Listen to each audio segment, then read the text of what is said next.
So welcome everybody. This is Nilima and Vijay Bhat, and we're offering a session on this Truth and Reconciliation Week of 2021 around the theme of the inclusive eye, where we will be exploring identity. Because as you'll discover, identity is the big tricky thing when it comes to conflicts between peoples and individuals and so on. So um, a quick thing about truth and reconciliation work. We began this movement last year after the George Floyd killing. And we had this deep, intense desire to do something at a people's level, at a citizen's level, saying, governments will do what they are doing, multilateral agencies will do what they are doing. But what can we do? We can't just be disempowered victims, wringing our hands in pain and frustration at the craziness of the world around us, the polarization of the world around us. What can we do? And so we collected ourselves, and Kristen Engvig of the WIN conference, and Kiran Reddy of the Helm of Eight, and myself representing Shakti Leadership, and also the Shakti Fellowship, of which we have 51 amazing women from all around the world. And we came together and just put up this weekend over the 4th and 5th of July, which was the Guru Purnima, the full moon on the 5th of July last year. 4th of July, American Independence Day. So it felt like a very potent day for each of us to reach towards our higher consciousness and discover who we can be on the one hand, lead ourselves into the future. So that became one track. But the other track is, can we heal our personal and collective trauma that keeps us as split and separated beings? And unless we do that inner work, we're not going to be able to see it in the outer world. So with that premise, we began the movement. We had 46 events. We had 66 speakers. We had a huge number of people from around the world who signed up, the global audience. And this year we decided to do it a week because it felt so deep and intense that weekend last year that I personally thought I may die, because the energy, holding that much energy is a real thing. Energetically, those of you who do energy work, you will understand. So we were kind to ourselves and we said, let's space it out over a week, ending in the full moon of July, which is over today and tomorrow. And it is the full moon to the Guru.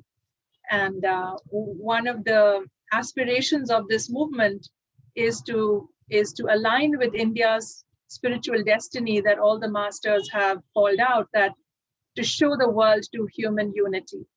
And so with that is this Truth and Reconciliation movement. Okay. So welcome everybody. And maybe we'll dive right in, unless Vijay, you want to say a few words. You're on mute. No, nothing to add. Let's begin. Okay. So I'm going to share my screen. And we have some really beautiful slides. My Shakti fellow and dear friend, Maria Silvia, has made these beautiful slides for us. And here we go. Can you see that? Okay. So we're going to talk about the inclusive eye, how to hold identity lightly. We're going to dive right into this conversation around identity and inclusion, two very important themes needed for addressing truth and reconciliation. So in a fragmented and polarized world, othering is now the norm. And how can we hold each other without losing ourselves? That is what we will address in this session. Can we get past the conventional and limiting notions of identity? And can we create a more holistic and inclusive space for all? The format we use today is the format Vijay and I use in most of our workshops. There's information where we will give you certain ideas and insights that you perhaps may not have thought about. Then there will be discovery, which is your personal understanding vis-a-vis the information you've received. And then there will be recovery. We will share with you a very simple tool or technique that helps you recover from whatever it is you have discovered needs to be addressed. So we're going to dive right into what's called a personal identity review. So I'm going to call out a certain set of descriptors, and you're going to have to choose. Some of them will be binary. They will be one or the other, and you'll have to choose one of them. And then there will be some on the next slide, which are non-binary, which you'll have to identify yourself as. And after we do that exercise, I'm going to get you to cluster your choices and then place them in a particular onion that I'm going to share with you. So with that, let's dive right in. Let's just make sure that everybody has their piece of paper and a pen, because you may want to write something down. Otherwise, it will be hard for you to remember everything. So if you have a paper and a pen, that will be great. Thanks for reminding me on that, Vijay. In fact, please take a moment to run and get yourself a paper and a pen, or feel free to type it into your notes on your laptop. Both can work, actually. So with that, let's begin. Are you a man or woman? Choose one. Are you from the East or from the West? I'm going to make these like a popcorn, okay? You're not supposed to overthink this, and just scribble it. Just scribble these one-word answers.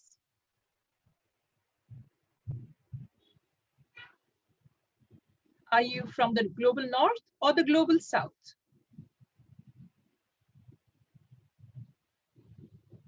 Are you cultured or natural?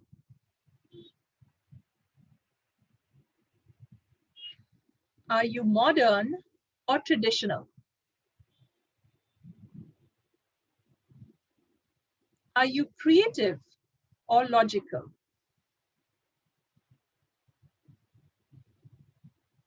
Are you mental or emotional?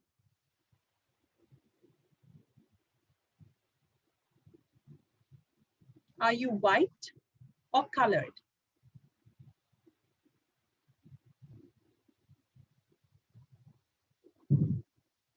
Are you spiritual or material?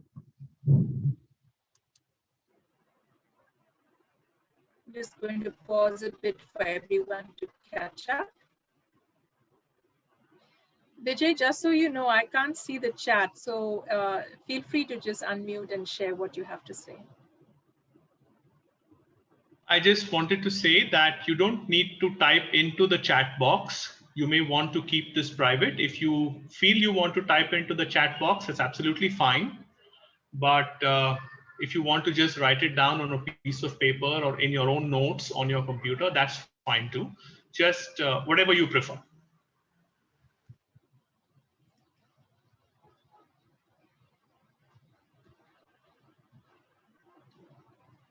Are you religious or secular?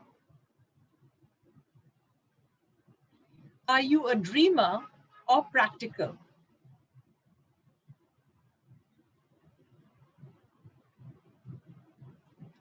Are you short or tall?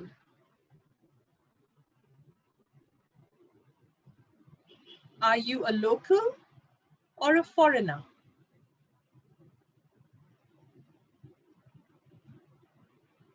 Are you rich or poor?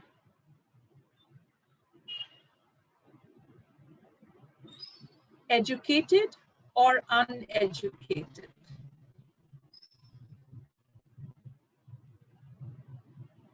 Do you come from a big town or a small town? Are you salaried or an entrepreneur?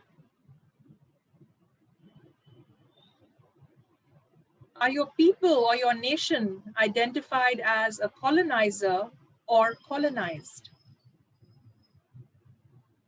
What's your history?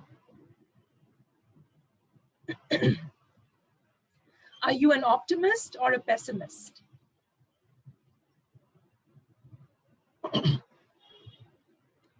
An introvert or extrovert?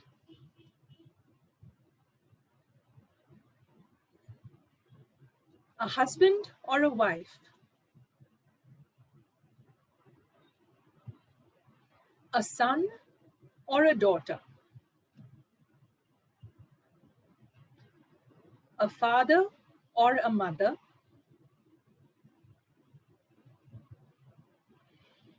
A capitalist or a socialist? What do you identify as? Or what are you identified as? A giver or a taker?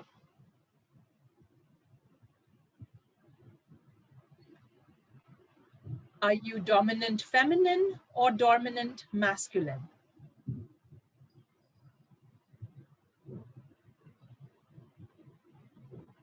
Are you old or young?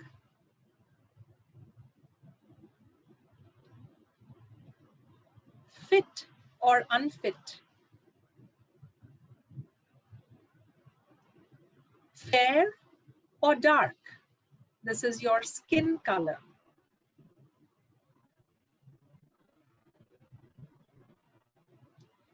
Aggressive or submissive?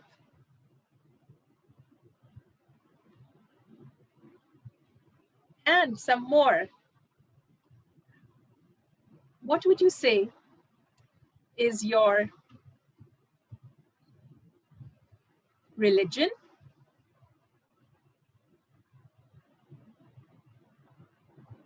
your nationality,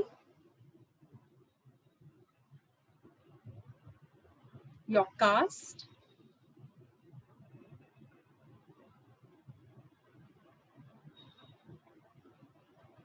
your class, socioeconomic, upper, middle, lower class, your sexual orientation or your gender identity,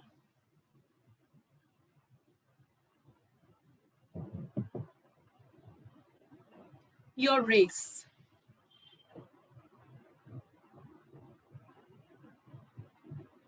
your profession,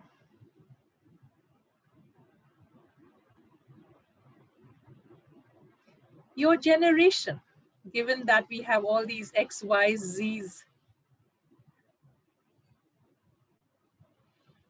So if you've got all that, we're going to move to the next part of this, which is I want you to take a moment, take a minute, and identify the top 10 of these descriptors that you most identify with.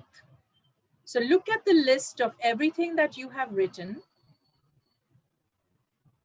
and without too much thought, very intuitively, circle the top 10 descriptors that you most identify with.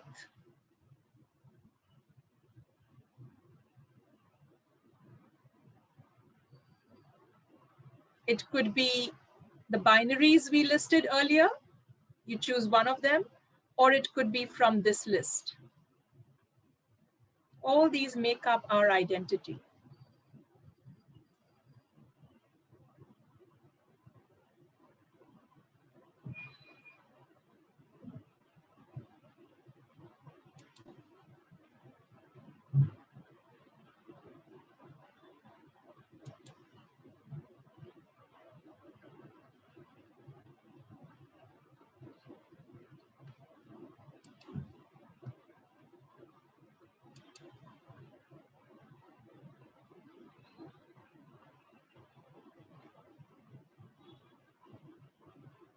And once you have your top 10, we are going to do the clustering and the placing.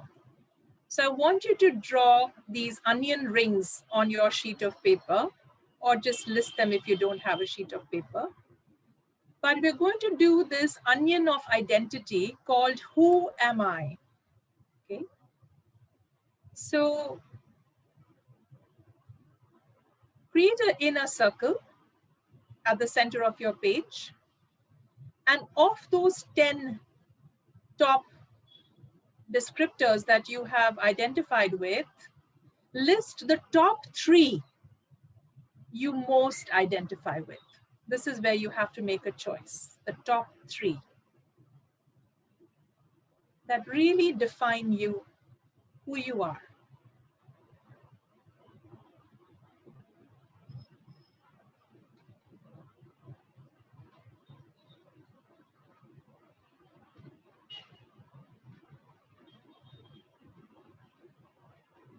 Once you have that in place, create the next onion ring around that inner circle.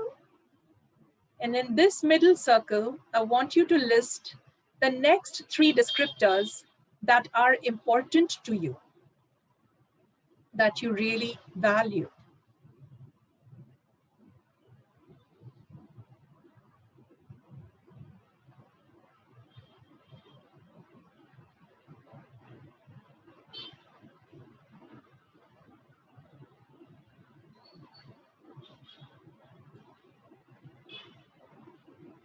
And once you can do that, you create the outermost circle, the outermost onion ring of your identity, and list the next or the last 3 or 4 descriptors that also impact your life.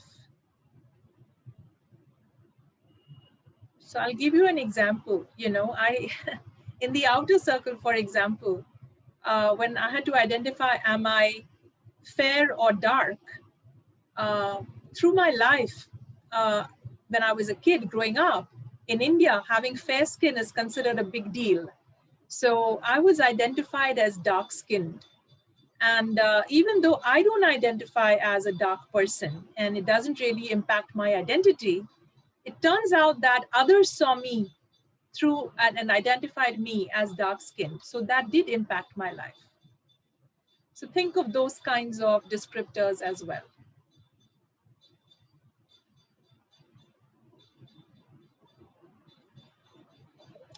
So if you have done this, 10 words we chose. Could you repeat that? These words for the onion. Yes. Do they have to be from the 10 words we selected or from the whole list? No, the 10 words that you selected. Because now we're going deeper with those 10 words.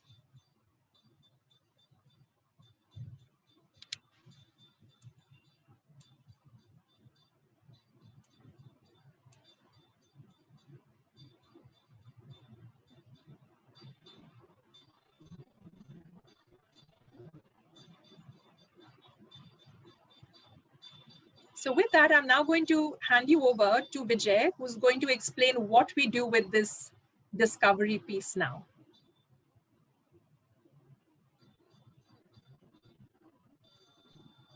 Over to you, Vijay. Yeah, thank you.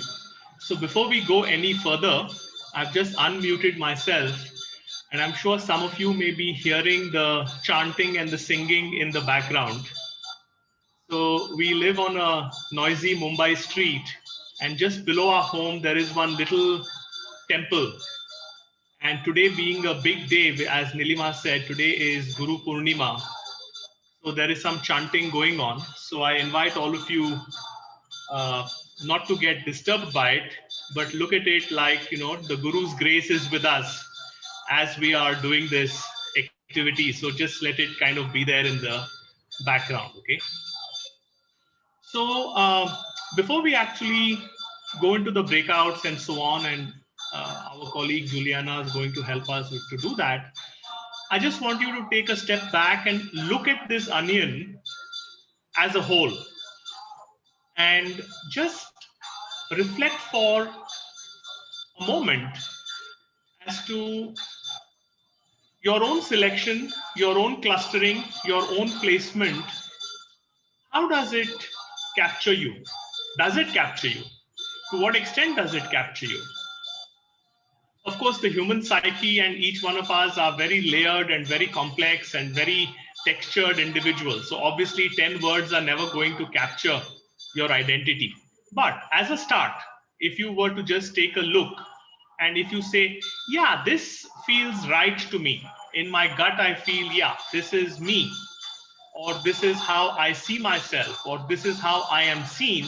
I just want you to take a moment to reflect on that uh, and come to your own conclusions. You don't have to share it here or anything like that. Perhaps you will get an opportunity to share it when you go into your breakouts.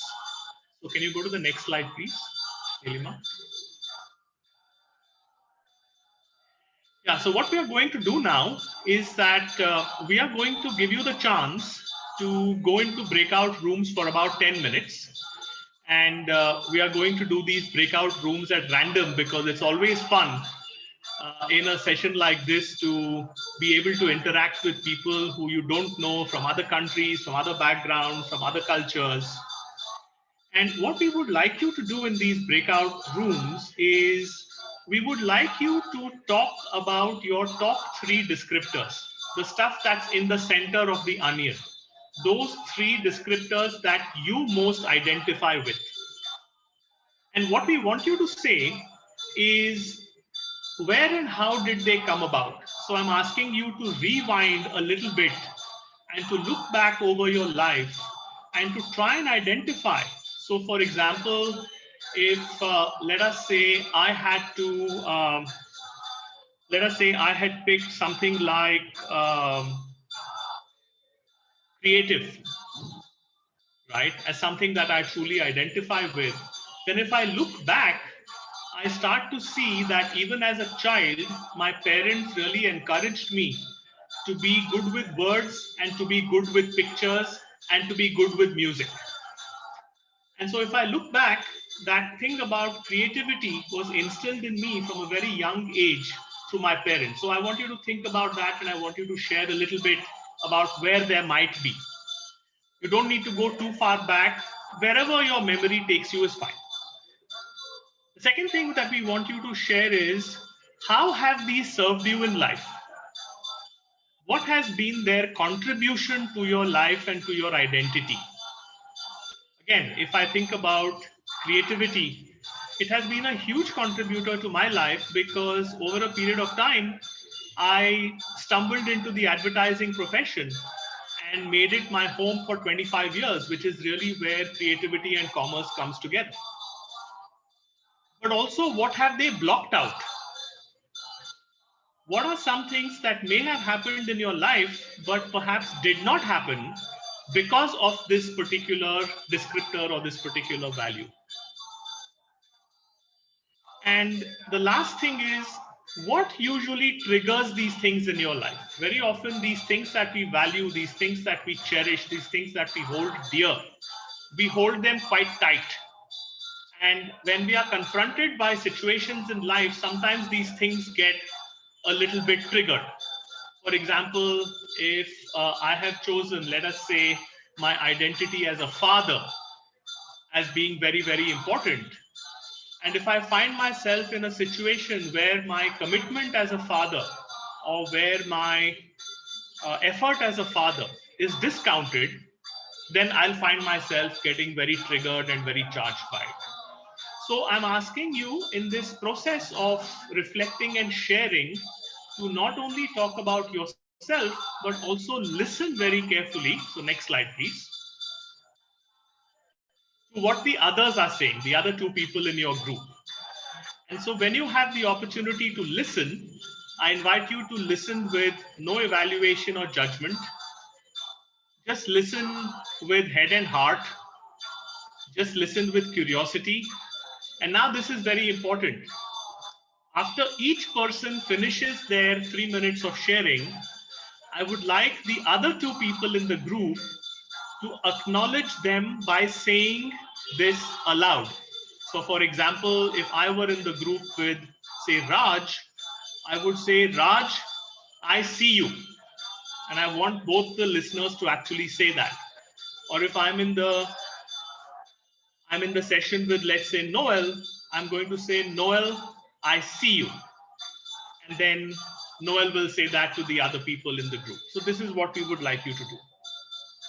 And so the idea is that you will rotate your roles. Each one of you will have about 3 minutes to speak. 3 minutes is plenty of time. But I invite you to keep it brief, keep it succinct. So 10 minutes in all, and we'll be back together in 10 minutes. So as you know, those of you who are familiar with Zoom rooms, you'll get a notification to tell you that you have 1 minute left. But for those of you who are not, you will get a notification to say 1 minute left, and then the room will automatically close after 10 minutes, and you will come back to the group. So may I invite Juliana to set up the rooms and assign people to their rooms and have a wonderful, enriching sharing, and we will see you back in 10 minutes. Juliana, over to you.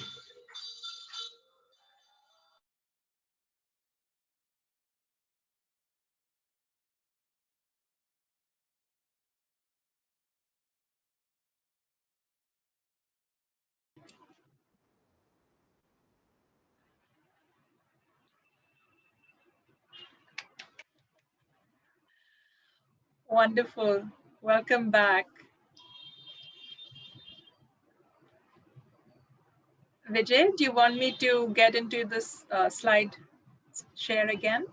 Yes, please. Could I just ask a quick question, Nilima and Vijay? The second thing that you had asked us, what are the flashpoints or what usually triggers them? That wasn't as clear to me. Like, what did you mean by that? Yeah, so basically, and we'll hear from the others as well. Basically, when we hold something very close, like the stuff that really makes up our identity, it can tend to become a bit of a blind spot for us. And what therefore happens is that if something challenges it, or if something undermines it, or if something threatens it, then the likelihood is that we will have a disproportionate reaction. So that is the flashpoint. And so those things that threaten or undermine or weaken what we hold so dear is usually those trigger points and those flashpoints. So it's important to recognize that what we hold dear as our identity can also become our flashpoint. So in a way, that is the shadow element of that particular description or that particular value or that particular attribute. Okay, thank you. Yeah, I know that 10 minutes is not enough. Okay. This is a conversation that could go on for a long time because we are asking you to identify and talk about things that you hold dear. But I hope that in the conversation you noticed that people were speaking with a great deal of passion, and people were willing to reveal what is dear to them. And so I just want to spend a few minutes actually asking anybody from the group before we actually go forward, just to share what did you feel like, what was the conversation in your group, what was useful and insightful for you. Anybody who would like to just step in and say what happened, so for the benefit of the others. Who would like to say a few things? So I'll kick things off, Vijay. Sure, Shumit. Yeah. So I found it very interesting. Like I was in a group with Andy and Chiara, and Andy identified being white as a very key part of his identity. Mm-hmm. And it almost felt like a white man's burden to me. And I sort of empathized with him that poor chap, he was born white, now he's got all this on his head because just because he was born white.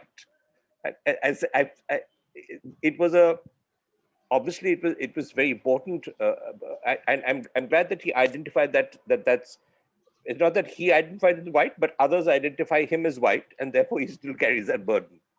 I found that quite interesting. Thank you, Shumit. Anyone else? What happened in your group? What did you share? What did you listen to? What did you learn? How did it feel when somebody said, I see you? I can share. Go ahead, Oana. I felt it so wonderfully opening up to hear the other stories and description, it really felt an energy. And when I said, I see you, I really felt it.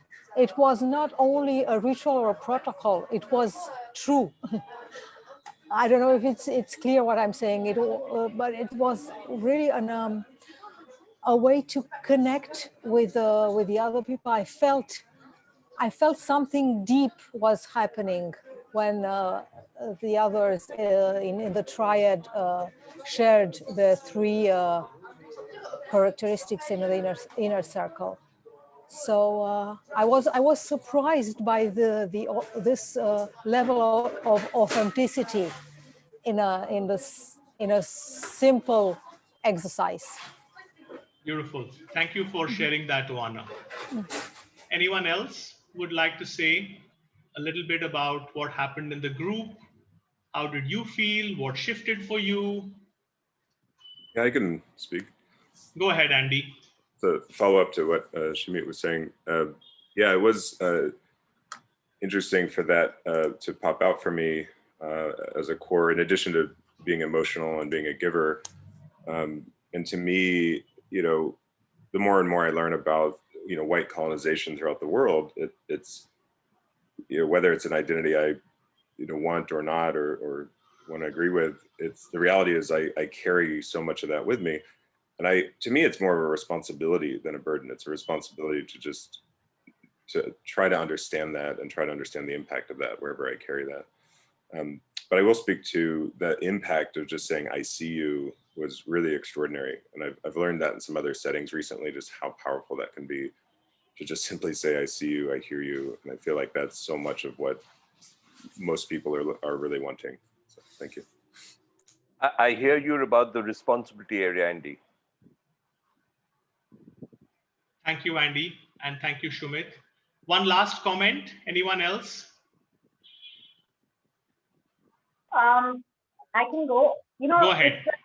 It was, I felt it made me very sharp and quick, like the getting to know yourself and others speed dating version of it, you know, a bit like that. So you have to extract, but you also have to be really authentic. And I was surprised at the level of affection I felt for the people with me. I mean, without knowing them at all, you know. And I just felt like giving them a hug. Beautiful, beautiful. Thank you. And so you're so right that, you know, even though this is a popcorn exercise, it does get pretty deep, but you now have this material with you for you to go and reflect and, you know, do it with a little more consideration or thoughtfulness, if you like. And you can even have this similar conversation with your loved ones, with your near and dear ones. And this whole idea of being able to show up in your authentic self and to be able to see each other authentically is quite important. So thank you very much for that. I hope you noticed, and Nilima, can you go to the next slide, please? I hope you noticed that the other person's identity is as valid, as legitimate, and as strongly felt by them as your identity feels to you. And somehow I feel as if in the current environment of polarization and fragmentation and all of this is a powerful insight that many of us have lost track of. We are deeply attached to our identity as being valid, legitimate, and strongly felt, deeply rooted. But we don't make the same concession, or we are not as accepting of other people and their identity, which is where this othering challenge comes in. Next slide, please. Some of you may recognize this. This is an old story from Indian traditions. So, you know, the story goes that there are these 4 blindfolded men, and each one is touching a different part of this creature. And one of them, next slide, please. One of them is touching the trunk and basically says, oh, this is a long and flexible thing. It's a pipe. And he's pretty convinced that it's a pipe.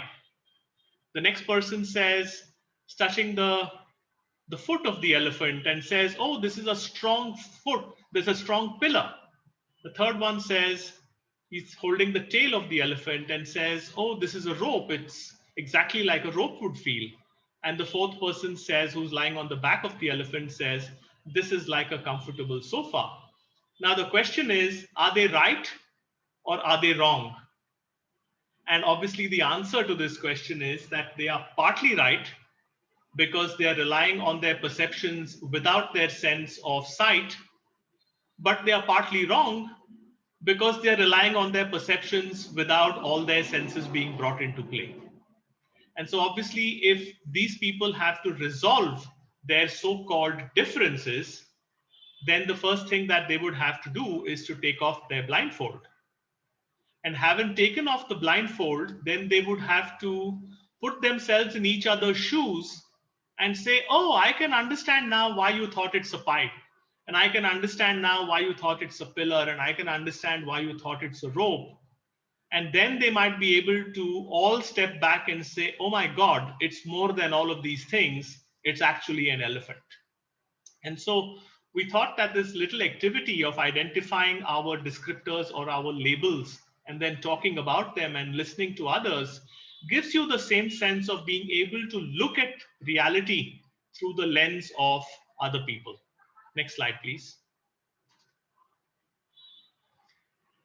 So some observations about our identity, that our identity can be and often is a proxy for our values, what we truly deeply believe in. You know, we are all familiar with the sentence, we are what we stand for. Next.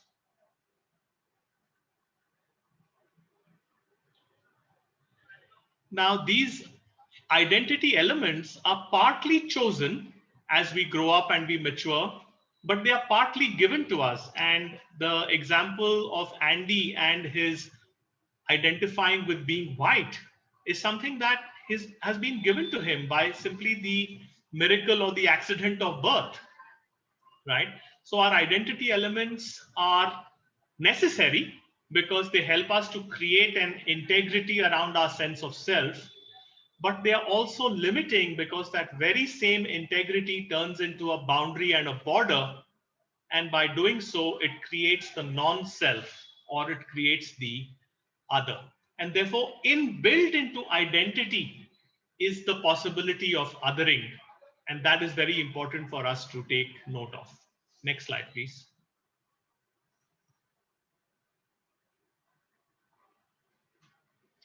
So in other words, identity becomes a screen, a filter, a lens.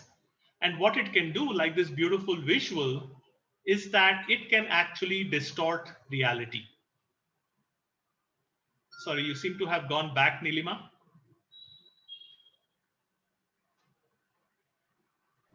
This is a beautiful quote that we use often in our work. We don't see things as they are, we see things as we are. So our perception of reality is colored by the screen, the filter, the lens of our identity and our values. And this can have a lot of implications in life. Next.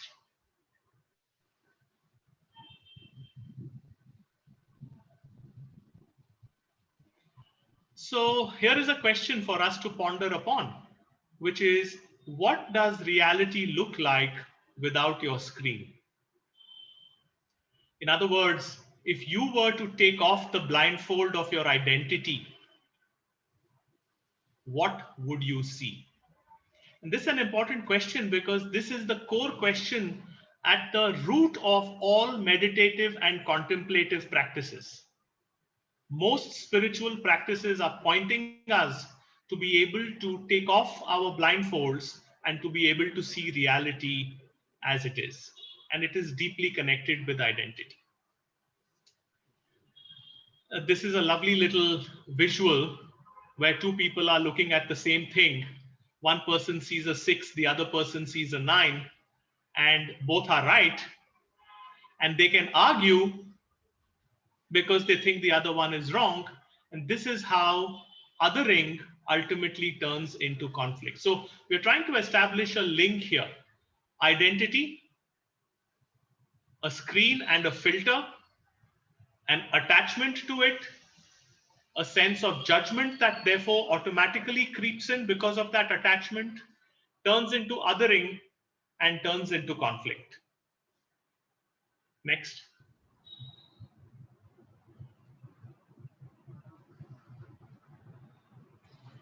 So back to you, Nilima. Yes, thank you. Can you hear me? Yeah. So moving into the onion again, the identity that we hold is not one thing. It's actually many, many layered. It's many leveled. So if you think about who am I, the core of what makes me me is overlaid by my personal gender, by the family I come from, the race and religion of that family, by the society I'm a part of, my class and my caste, by the nation that I come from, whether it is a developed nation or a developing nation.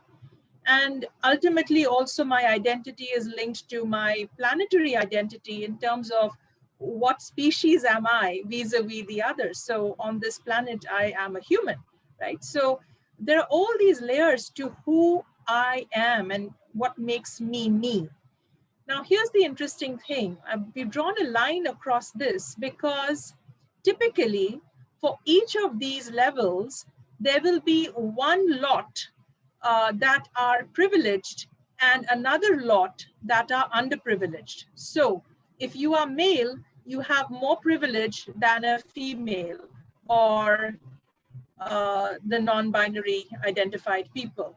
If you come from the white race or the Christian religion right now on the planet, you perhaps are more privileged than any other race that's colored or perhaps other religions. Depending on your, if you come from the upper classes and you are financially well off, or you're a Brahmin, if you're coming from India, if you come from the upper castes. By the way, I discovered on this Truth and Reconciliation platform that there are castes in other societies as well, which I didn't know about. So, you will be privileged, or if you are not from that privileged class, you will fall below the line into the unprivileged. Same with the nation. If you're coming from a developed country, you have far more privileges than if you're coming from a developing or the global south, as it's called. And as a human on this planet, you're already privileged over everybody else, right? Which is why we are trashing the planet and all the species going extinct under our watch, so to speak. So we are abusing all this privilege. So the thing to understand is that identity is entangled with power. And each one of us in some of these levels is perhaps in a privileged position, but in some others we are in the underprivileged position.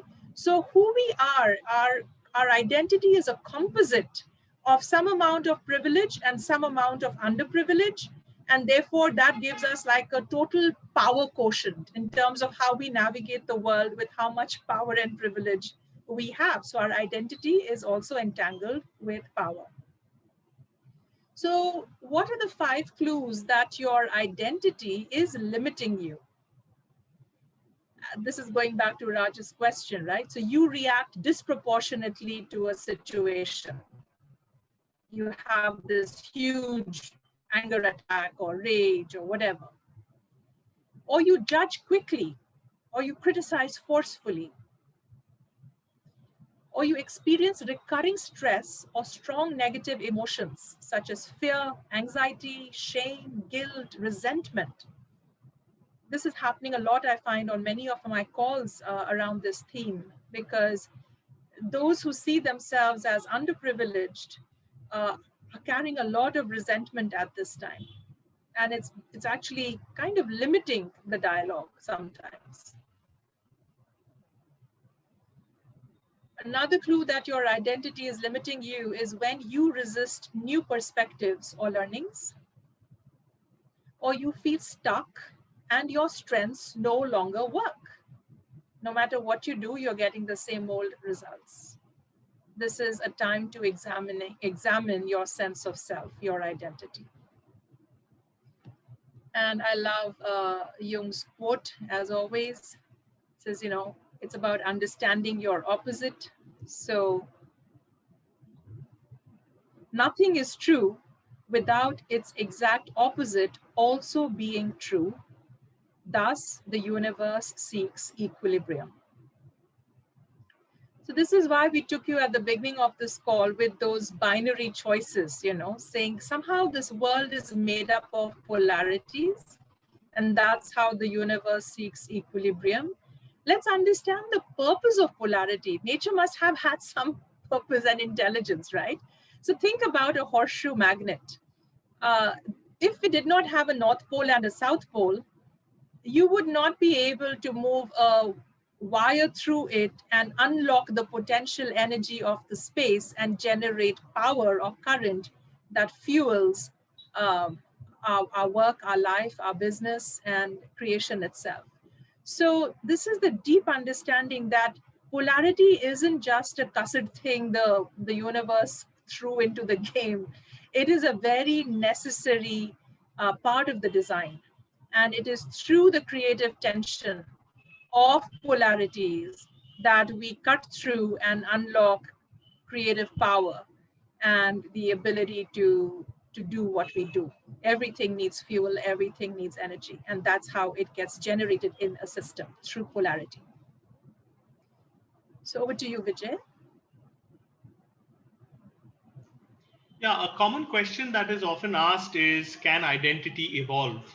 And the short and intuitive answer is yes, it can, especially under certain circumstances. Next.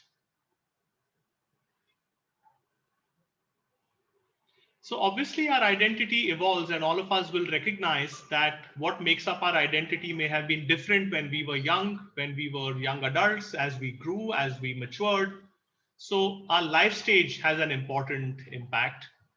Trauma, and specifically the conversation that we are having around the Truth and Reconciliation Week, is that trauma has a tremendous impact on identity. So for example, in my own case, my identity underwent a significant shift after I was diagnosed with cancer.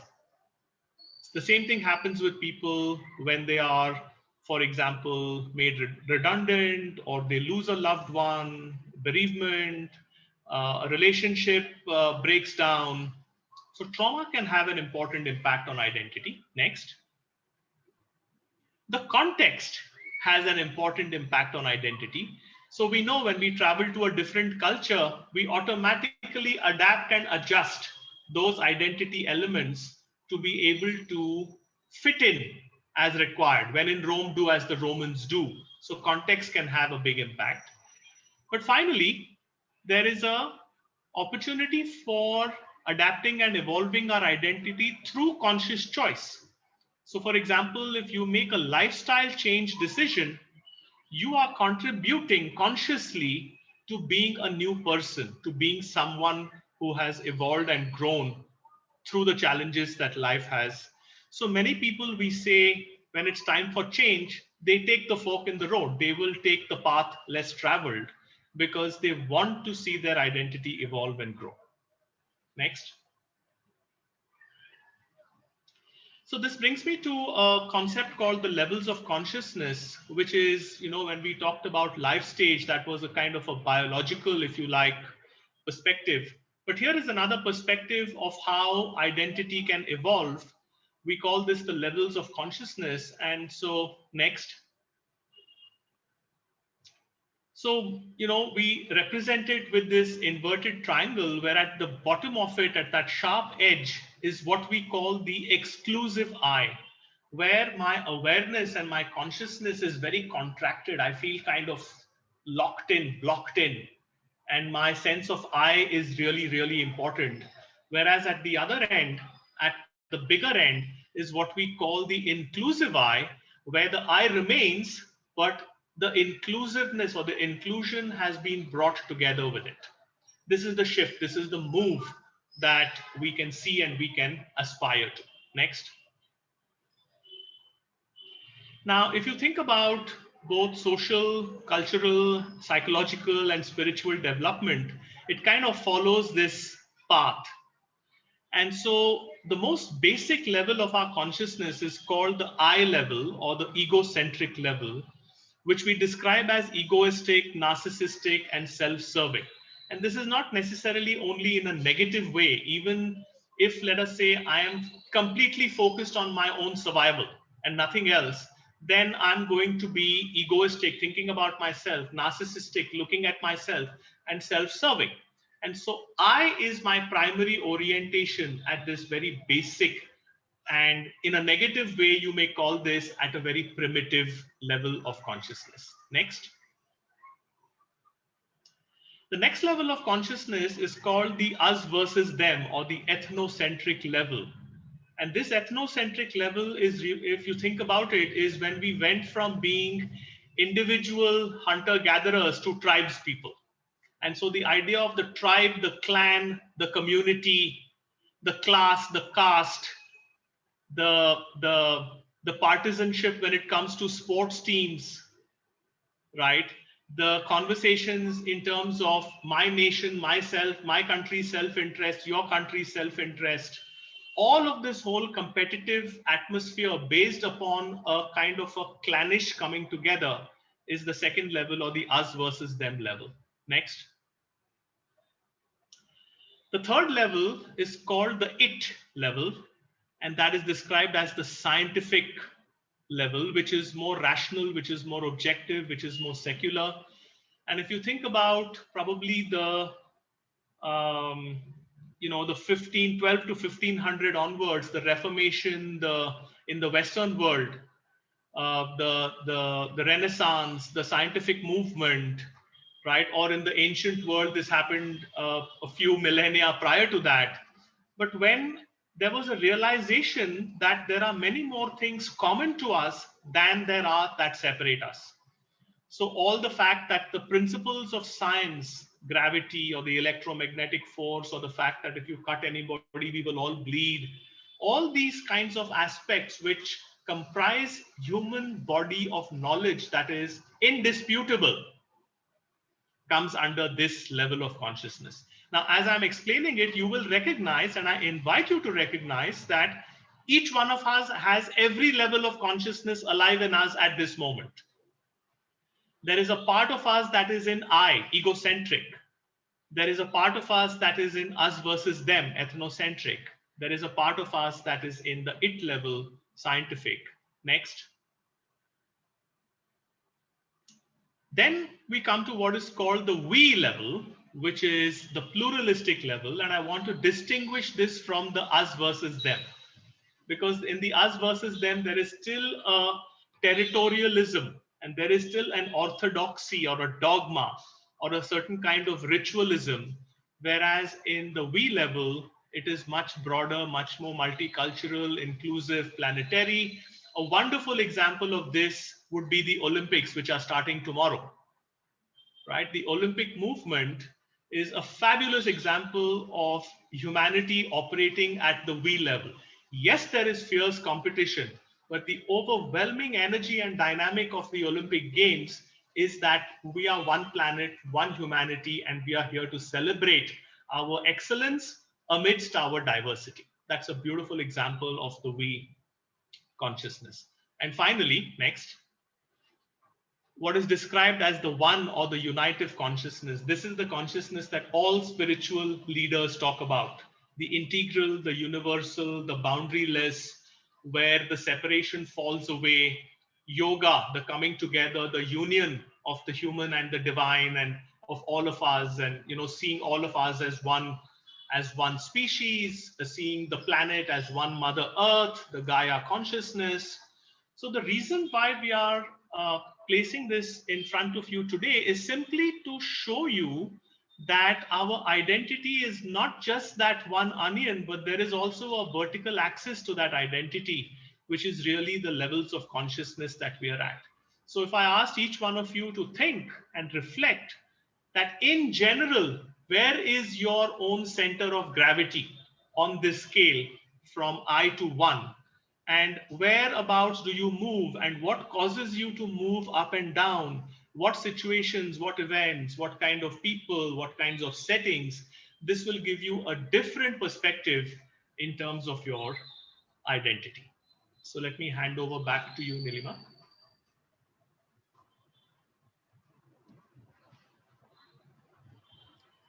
Thanks, Vijay.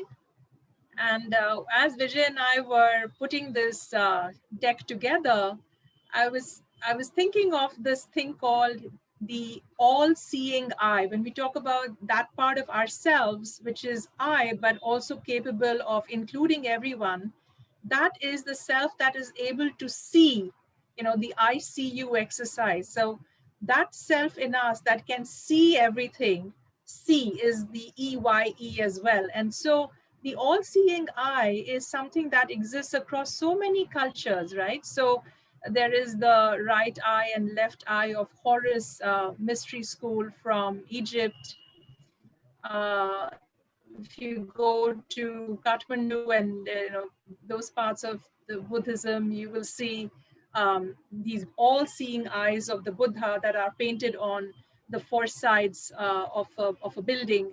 And even at a chakra level, there's this Agya chakra in our forehead, which is called the third eye, which is that place in our consciousness which goes beyond duality, knows how to include and transcend duality, knows how to co-hold duality. And so that third eye is also the all-seeing eye. So I thought I would share this to play with the concept of the eye and the eye. So identity has implications for organizational culture. And that's another reason why we bring this work to the world. So it has implications for diversity because it's about, leveraging differences for innovation. Also for equity, because we have to watch for and normalize bias and power dynamics once we understand the identities at work. It has implications for inclusion so that we can welcome thoughts, ideas, perspectives from all. And it has an impact and implication on belonging. So we can create engagement, well-being, and loyalty for all. And take on board everyone's needs as well. So we bring this work to organizations because we believe everyone's talking about unconscious bias and psychological safety at the workplace. And we believe identity and the exploring of identity and working at the level of identity is really the fundamental approach to diversity, equity, inclusion, and belonging.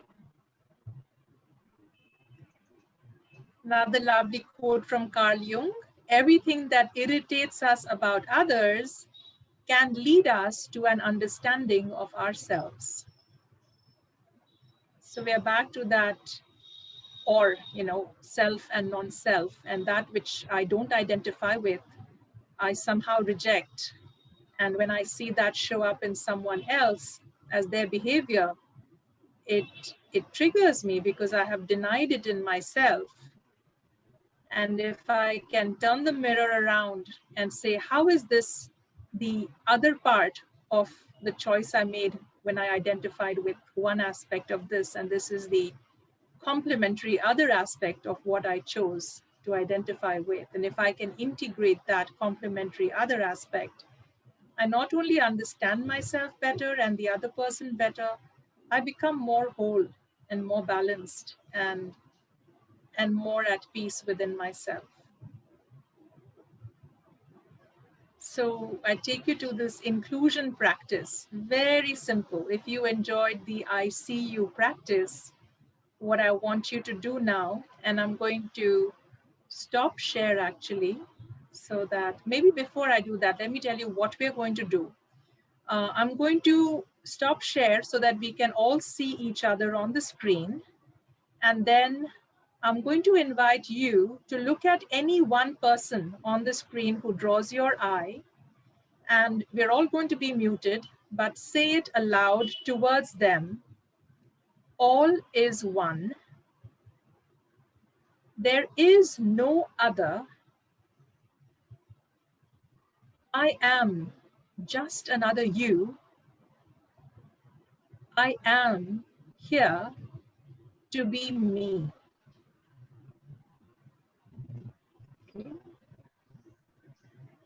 So I'm going to stop share. I invite you to find one person on the screen you can look at. Invite And everyone then to we're switch going on to your repeat. cameras, please, so we can see you and you can see each other.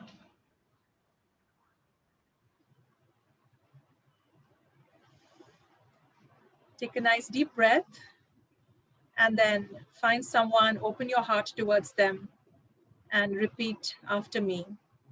All is one. There is no other. There is no other. I am just another you.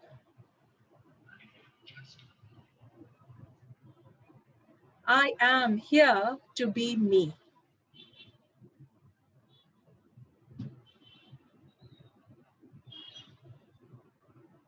All is one. There is no other. I am just another you. I am here to be me.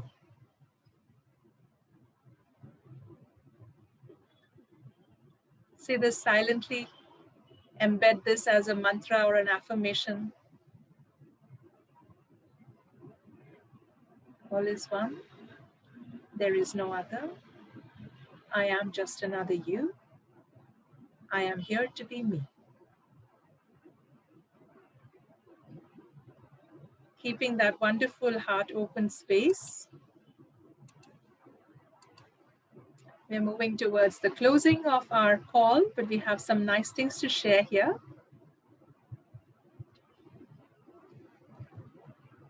This is a beautiful poem by a friend of ours called Madhulika Saran.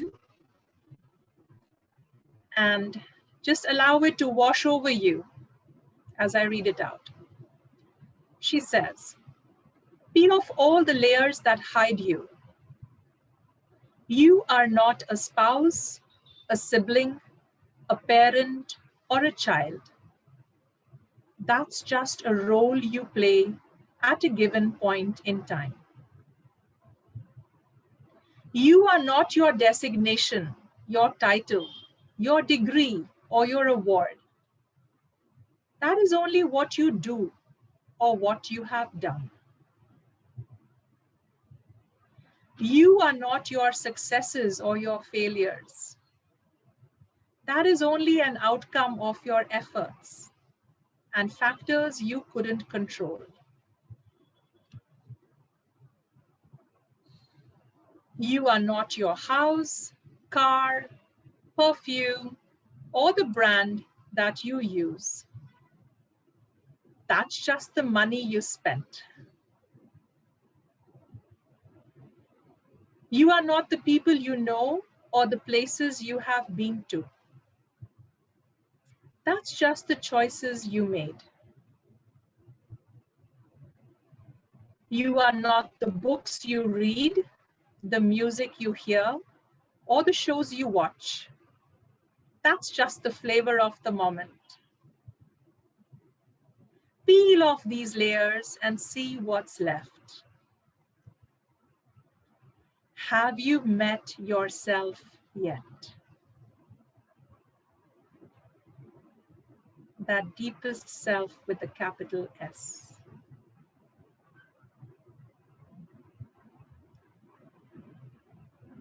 And more along those lines, here's a Zen teaching that Vijay can speak to. So the story goes that a disciple went to his master and said, I've been working so hard to try and be happy, but I'm not succeeding. So master, why am I unhappy? So this is the master's reply. He says, why are you unhappy? Because 95% of what you do and 98% of what you think is about yourself, and there isn't one. And so the point here that I think is being made is that, you know, our modern or superficial version of identity is a construct. And all great traditions point that there is a deeper essence that we need to find in ourselves beneath and beyond that construct.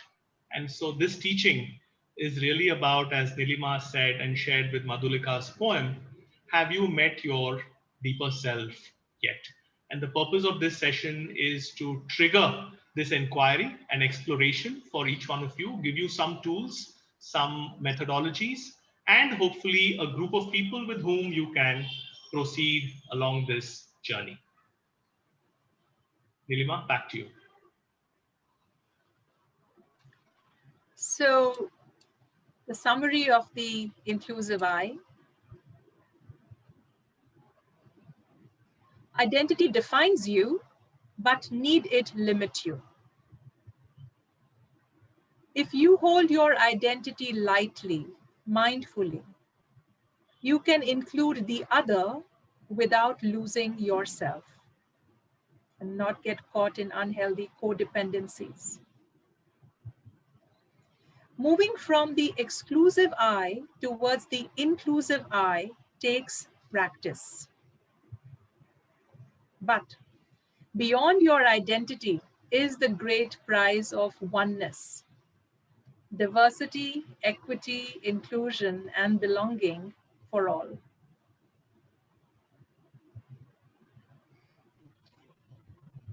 So with that, we open the floor to questions and observations. We have some time left, about 9 minutes. So happy to be here and continue the conversation.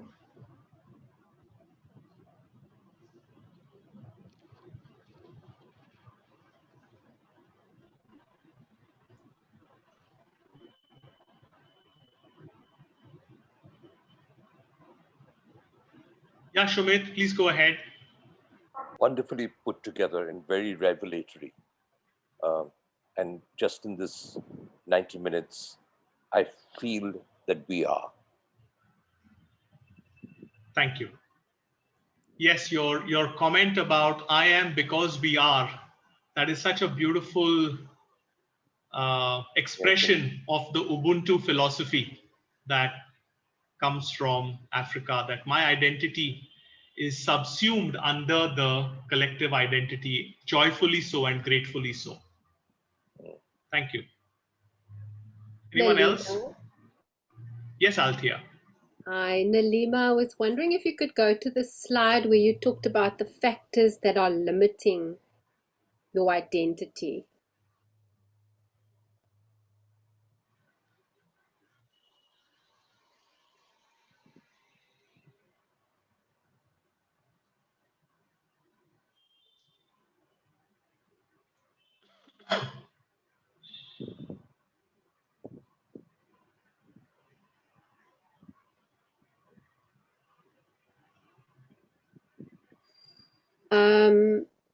Yeah, okay, this slide. So yes, these are true. And I was wondering, so this puts the onus on the individual, which is right. There's an individual component. I was curious in your model about how the we and how the collective we, the underprivileged and the privileged in this model speaks to factors that limits the identity of the I.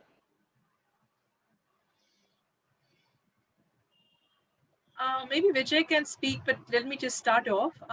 Even as I look at these, even though they refer to the individual, actually they refer to the collectives that we are a part of as well. Right? Because even our collective holds itself in an identity. So that too is true. Also, as we have seen before, that our identity is a construct that is iteratively built with what happens inside and what happens outside of us. And so, Althea, your point is well taken, which is that these limitations are obviously affected by what happens around us. in the environment that we find ourselves in, and the extent to which we experience that privilege or that lack of it, as Nilima said. But I think the point that we are trying to make here is that while that stimulus may certainly have an impact, the onus of doing the work in going from the exclusive eye to the inclusive eye really rests with the individual and those people that the individual can influence. And somehow, there is an expectation that society must change, or the world must change, or governments must change, or policies must change at a collective level without the individuals doing the necessary work themselves individually. So I guess, while we are not doubting the impact of the environment and the collective, I think we are pointing here to the fact that the onus of doing the work starts with the individual. Thank you. Yes, one life at a time from the inside out, which is what the Truth and Reconciliation movement that we are doing here with this week. There's a very important completion to it, which says from the inside out. That the realization that life is going to change one person at a time, one community at a time, one family at a time. And then all those can join the dots with each other, can lift the rest of the consciousness of the others with them. I have a very dear friend, Juanita Robertson, who also did one of the sessions. I don't know if you attended it. I think it was called Healing the Wounds of Our Ancestors. And I'm sure it was super powerful. I couldn't join because I was in another call. But Juanita talks about, she says, and she heard this from her teacher, that the responsibility lies with the one more healed. And this is such a powerful statement, because we can all go around feeling like we've been the victims of a situation, that someone else has been our oppressor or our perpetrator. And yes, we may have been victims, but in order to not stay in the consciousness of victimhood, we have to find that agency within ourselves and start doing that inner work of truth and reconciliation, owning all those parts within ourselves, and then from a place of equanimity, able to seek atonement or whatever it is required, that acknowledgement of the perpetration that was done upon us.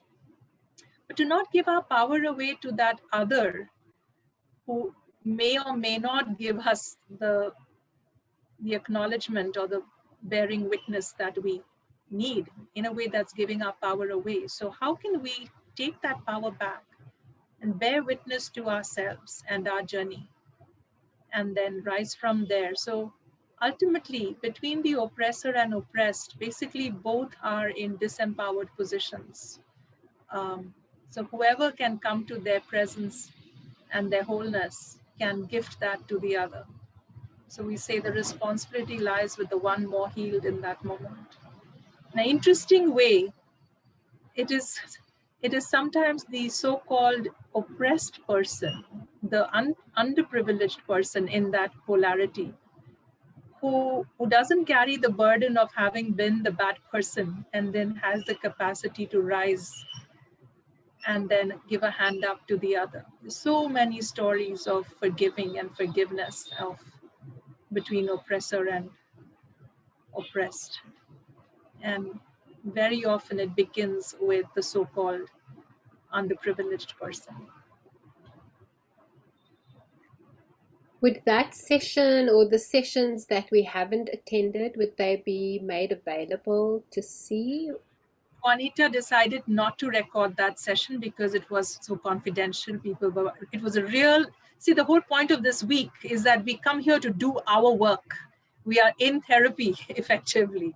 So she didn't want to share that with everyone, but she does sessions all the time. Reach out to her and maybe we can invite her to do it again. I certainly would love to join that. We all have to learn to forgive the violence of our ancestors.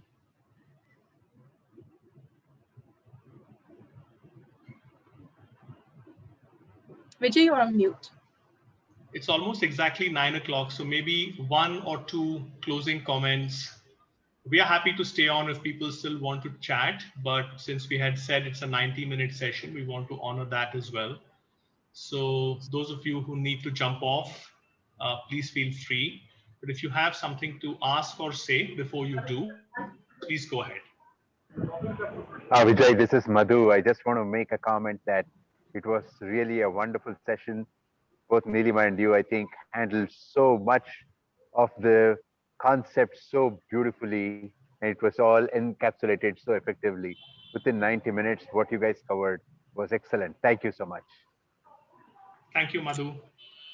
Glad you could join.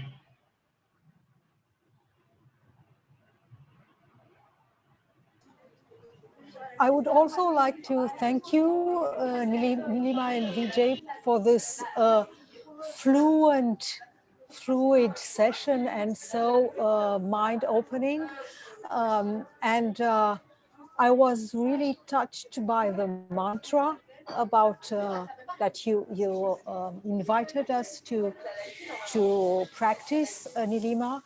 In fact, to say that I am another you is really a major, for me, a major step to healing, peace, and reducing conflicts. Yeah. Yes. Saying that, having in mind someone you're in conflict with, for me is a medicine. So thank you for that. Yeah. Thank you. Thank you, Anna.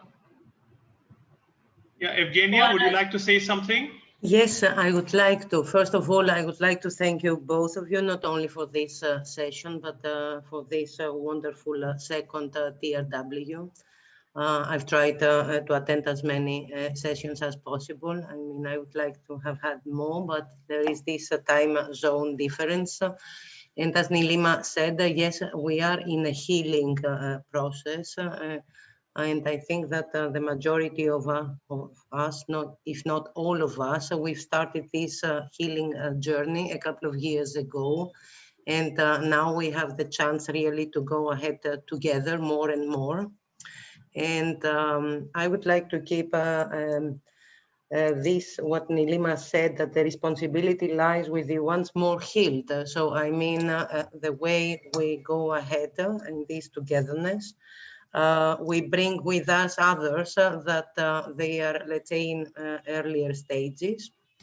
And together we advance more, but we bring also others. It's not a but, it's an and to be NLP, let's say, in mode. And I'm very happy for that. I've learned a lot with both of you and Christine and these excellent communities. So I hope that one day I might be one of the people giving sessions. So let's hope next year. That. Next year. We would thank love you, sessions. thank you so much. Thank you so much. A big hug for you and all the participants. Thank you. Thank you. Can I just quickly say, hi, I'm Kavita. I just really have to express my profound gratitude for what you guys are offering the world right now. It's so necessary. It's so needed. Being here in Canada, in Toronto, the truth and reconciliation thing is very big in this country right now because we've discovered over 1,000 unmarked graves of Indigenous children. And being myself as a Hindu Indian, born in Guyana, displaced by many colonial aspects where we were not really encouraged to keep the language. My father being a Hindu priest, we had to kind of covertly practice at home and kind of hide so many cultural aspects of who we were in order to be acceptable and to succeed. So I feel like there's such a need for this, and I have no words to express what an amazing ripple effect I know this is going to have. And anything I can personally do to support get involved. Nilima, I've been on and off in touch with you about Shakti stuff. I'm so touched by the work of both of you. And I'm very grateful for this offering today on Guru Purnima. So thank you. Thank you, Kavita. So nice to see you in person finally. I know. Wonderful.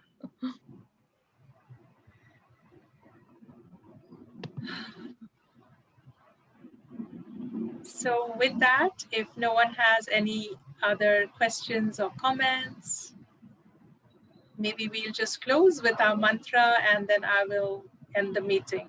Okay. So all is one. There is no other. I am just another you. I am here to be me. Thank you. Thank you, Nilima and Vijay. Thank you. Thank you so much. Bye. Bye. Thank you very much.